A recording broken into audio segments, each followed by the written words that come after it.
आदरणीय व्यासपीठावरील सर्व मान्यवर ग्रामस्थ आणि माझ्या बालमित्रांनो, मित्रमैत्रिणींनो, मी इयत्ता 10वीची विद्यार्थिनी निकिता डिके शेतकऱ्याची लेख बोलते. विषय मांडते शेतकरी दशा, शेतकरी दिशा.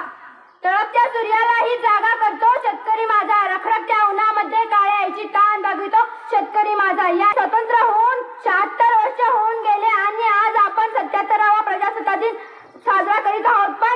पण प्रश्न तोच राहतो की खरं शेतकरी स्वतंत्र आहे की गुलामगिरीच्या गिरदा अंधारामध्ये वरफटून गेला आहे. आंतरराष्ट्रीय आणि राष्ट्रीय पातळीवरील अर्थव्यवस्था हे सांगते की शेती पूर्णपणे संपली पाहिजे. त्याचे प्रमुख कारण असे आहे की ज्या देशामध्ये कारखानदारी वाढत असते तिथे भरपूर प्रमाणात मजूर लागतात आणि तेही स्वस्त दरामध्ये. मग हे मजूर येणार कुठून? ते येतात खेड्यातून जे शेती करतात. जोपर्यंत मजूर मिळणार नाही हे साधे सोपे गणित आहे.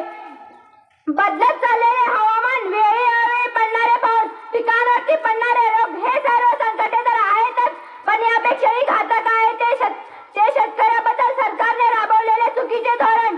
बाजारामध्ये मिळणाऱ्या सुईची किंमत ठरवण्याचे पूर्ण अधिकार त्या सुई तयार करणाऱ्या माणसाला आहे, तर मग शेतमालाचे भाव वाढवण्याचे अधिकार शेतकऱ्याला का नाही?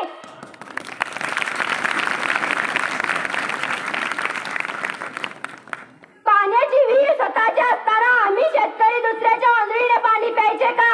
सरकार कोणताही असो, शेतमालाचे भाव महागाईच्या नावाखाली पाडले जातात. असं असेल तर मग महागाई भत्ता कशासाठी?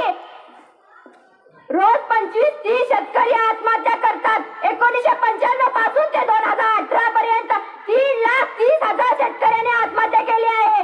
हे आकडे निश्चितच भयानक आहेत, पण यापेक्षाही घातक आहे ते हे आकडे निश्चितच भयानक आहेत. जर शेतकरी जगला नाही तर भाकरी मोबाईलवरती डाउनलोड करता येत नाही. जर शेतकरी जगला नाही तर भाकरी मोबाईलवरती डाउनलोड करता येत नाही. शेतकऱ्याच्या भाजीच्या देठाली हात लावता कामा नये असे म्हणणारे आमचे छत्रपती कुठे? आणि 100-150 रुपये नुकसान भरपाई देऊन शेतकऱ्याची कुचेष्टा करणारे सरकार कुठे? ना दाता ना बाता